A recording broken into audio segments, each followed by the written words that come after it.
Al-Haqqa. Sourate 69. 52 versets. Au nom de Dieu, le clément, le miséricordieux. C'est l'inéluctable. Qu'est-ce donc que l'inéluctable? Et qui te donnera une idée de l'inéluctable? Le peuple de Thamud et celui de Aad avaient qualifié le cataclysme de mensonge. Les Thamud furent anéantis par un grondement terrifiant et les Aad, exterminés par un ouragan mugissant. Que Dieu déchaîna contre eux, pendant 7 nuits et 8 jours consécutifs, au point qu'à voir leurs cadavres gisant par terre, on les prendrait pour des souches de palmiers évidées. En aperçois-tu encore la moindre trace? C'est le cas aussi de Pharaon, des peuples qui ont vécu avant lui et des cités ensevelies qui avaient également commis des péchés. Et désobéi aux messagers de leur Seigneur. Aussi furent-ils balayés avec une force irrésistible. En vérité, c'est nous qui, lorsque les eaux débordèrent, vous avons chargé sur l'arche. Afin d'en faire pour vous un rappel à conserver par toute oreille attentive.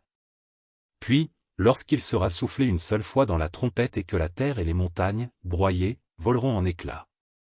Ce jour-là, l'inéluctable se produira.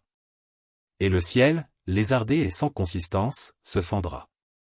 Et pendant que les anges se tiendront sur les bords du ciel, 8 d'entre eux porteront sur leurs épaules le trône de ton Seigneur. Ce jour-là, vous comparaîtrez sans phare, et aucun de vos secrets ne restera caché. Et c'est alors que celui à qui on remettra le bilan de ses œuvres dans la main droite dira, « Regardez. Lisez mon bilan. J'étais sûr d'y trouver mon compte. » À celui-là une existence heureuse sera assurée, dans un jardin haut placé et aux fruits à sa portée. Mangez et buvez en paix, pour prix de ce que vous aviez accompli dans le passé. Tandis que celui à qui on remettra son bilan dans la main gauche s'écriera, « Plus à Dieu qu'on ne m'ait pas remis mon bilan. Et que je n'eusse jamais connu mon compte. Plus à Dieu que ma mort fût définitive. À quoi donc m'ont servi toutes mes richesses? Et mon pouvoir s'est-il donc à jamais évanoui? Attrapez-le. Sera-t-il ordonné?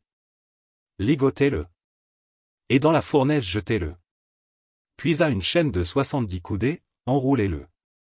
Car il ne croyait pas en Dieu, le sublime, et n'incitait pas ses semblables à nourrir le pauvre. Il n'a donc nul ami, ici, pour l'assister, ni d'autre repas que le pu des réprouvés, qui constitue la nourriture habituelle des damnés. J'en jure par ce que vous voyez et par ce que vous ne pouvez voir que c'est bien là la parole d'un noble messager. Et non point le propos d'un poète, pour peu que vous croyiez, ni d'un vulgaire devin, pour peu que vous réfléchissiez. Ce Coran est, en effet, une révélation émanant du Maître de l'univers. Et si le prophète nous avait attribué de faux propos, nous l'aurions saisi de la main droite. Et nous lui aurions tranché l'aorte, et nul d'entre vous n'aurait pu s'y opposer. En vérité, ce livre est un rappel pour ceux qui craignent le Seigneur. Mais nous savons qu'il en est parmi vous qui le traitent d'imposture. Aussi constituera-t-il toujours pour les négateurs une véritable torture.